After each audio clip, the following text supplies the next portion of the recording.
I noticed the town was missing before I noticed anything else. That should have been my first warning. I was halfway through a 6-hour drive, somewhere between states I didn't care about, when my GPS lost its signal. Not unusual in rural areas. I didn't panic. I'd grown up in places where cell service was a suggestion, not a guarantee. What was strange was what came next. The road narrowed without warning. 2 lanes became 1. The asphalt changed texture, older, rougher, like it hadn't been resurfaced in decades. Trees leaned in closer, their branches arching overhead until the sky became a thin gray ribbon. Then the sign appeared. Welto Maro EDGPUR 102. The paint was faded but intact. The letters were clean, carefully maintained. Flowers grew at the base of the sign, planted in neat rows. I slowed down, confused. I hadn't seen this town listed anywhere. I was supposed to be heading to a small city where I'd rented an apartment site unseen after a messy breakup and a job transfer I didn't have the energy to argue with. I pulled over and checked my phone. No signal. That wasn't the part that bothered me. I opened my Maps app anyway, zoomed out, then back in. The blue dot that marked my location hovered in blank space like I was floating in the middle of nowhere. No town name, no roads branching off, just a thin gray line cutting through green emptiness. I frowned, refreshed the app, and zoomed further out. Nothing. It was as if Marrow's Edge didn't exist. I laughed under my breath, trying to shake the unease. Old towns didn't always show up on digital maps. Maybe it was unincorporated. Maybe it had been renamed. I put the car back in gear and drove on. The town itself looked normal enough. Main Street ran straight through the center, lined with brick buildings and small businesses. A diner with a neon sign that buzzed faintly. A hardware store. A post office with the American flag hanging perfectly still. Even though I could feel a breeze on my skin, people were out, but not many. A couple walking a dog. An older man sweeping the sidewalk in front of a shop. A woman pushing a stroller. They all looked fine. Too fine, maybe. Clean, calm, unhurried. As I drove, heads turned to follow my car. Not abruptly. Not obviously. Just enough that I noticed. I told myself it was because I was new. Small towns notice outsiders. That's not a mystery. That's just how it works. I drove past the end of Main Street, expecting the town to give way to open road again. It didn't. Instead, the road curved gently and led me back to Main Street. I slowed, confused, and checked my surroundings. Same diner, same hardware store, same man sweeping the sidewalk, his movements identical to before. I checked my watch. Only 2 minutes had passed. I circled again, deliberately this time, taking side streets. Every road curved. Every turn led back to the center.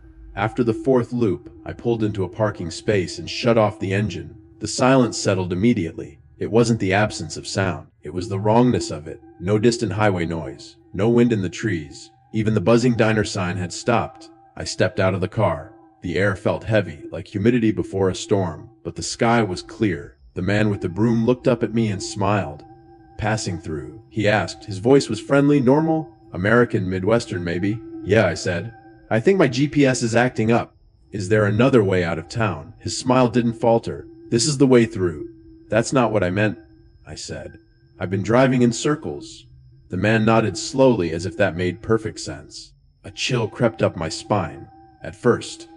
"Oh, until they settle," he said. I laughed, sharp and uneasy. "That's not funny." He blinked. I wasn't joking. Before I could respond, the woman with the stroller passed us. She glanced at me, then looked away quickly, like she didn't want to be noticed looking. The stroller was empty. I noticed that only after she was gone. I went back to my car and locked the doors. My phone still showed no signal. I tried calling 911 anyway. The call didn't even ring, it just dropped. I sat there, breathing slowly, telling myself I was overreacting. Then my radio turned on by itself. Static filled the car, followed by a voice. "Local news, Marrow's Edge community picnic this Sunday." I stared at the dashboard. I hadn't used the radio in months. The voice continued, cheerful and measured, listing events and announcements. Names of people, streets, local landmarks. All things that, according to every map I owned, did not exist. I turned the radio off. It turned back on. And a reminder to our newest residents, welcome home. I slammed my hand against the power button. The radio died. My reflection stared back at me from the windshield, pale and wide-eyed. I put the car in gear and floored it. The engine roared. The tires squealed.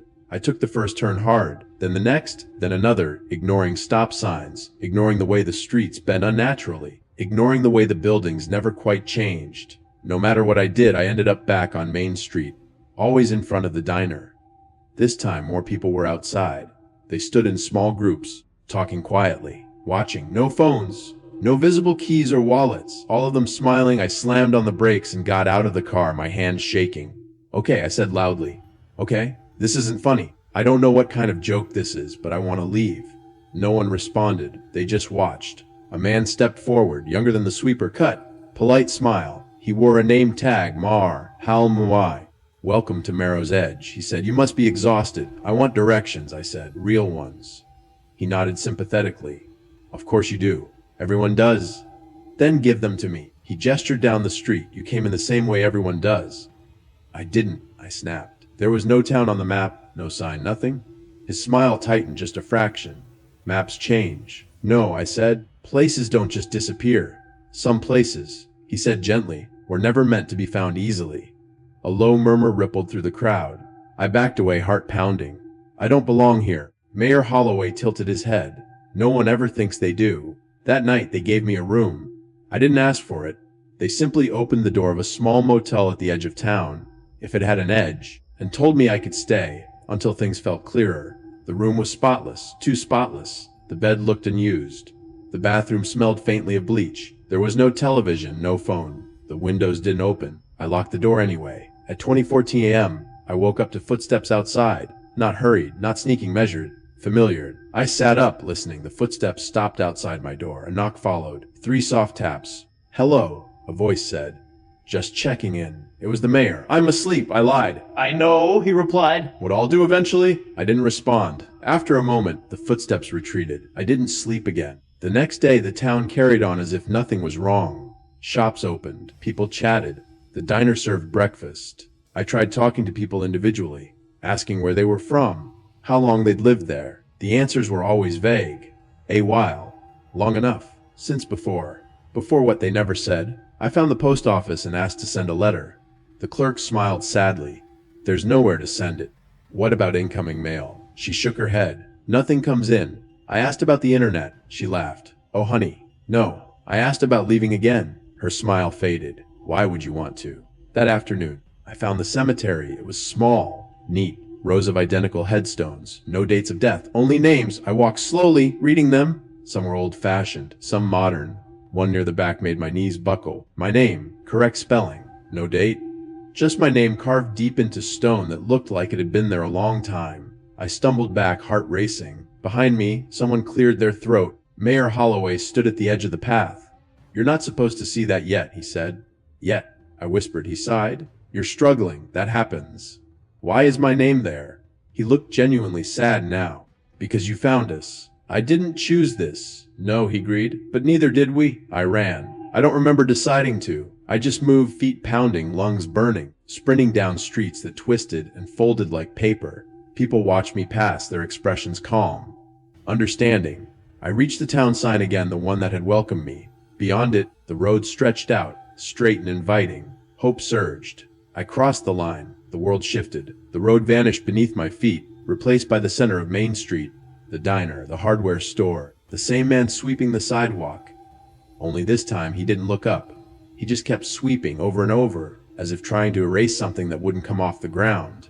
That night, I dreamed of maps. Endless maps. Pages and pages of them, all identical except for one detail. In every version, Marrow's Edge was missing, erased, blurred out, as if the world itself refused to acknowledge it. When I woke up, there was a note on the motel desk. ULCL, so I don't know how long it's been, days, weeks, longer.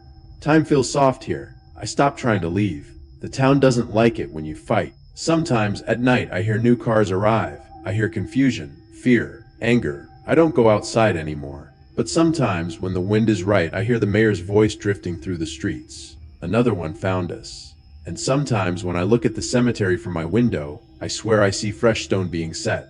Another name added. Another space filled. If you're reading this, if this somehow reaches you, check your maps. Zoom in. Zoom out. If you ever see a blank space where a town should be, don't try to fill it. Don't drive toward it. Because once you find Marrow's Edge, it makes sure you're never lost again.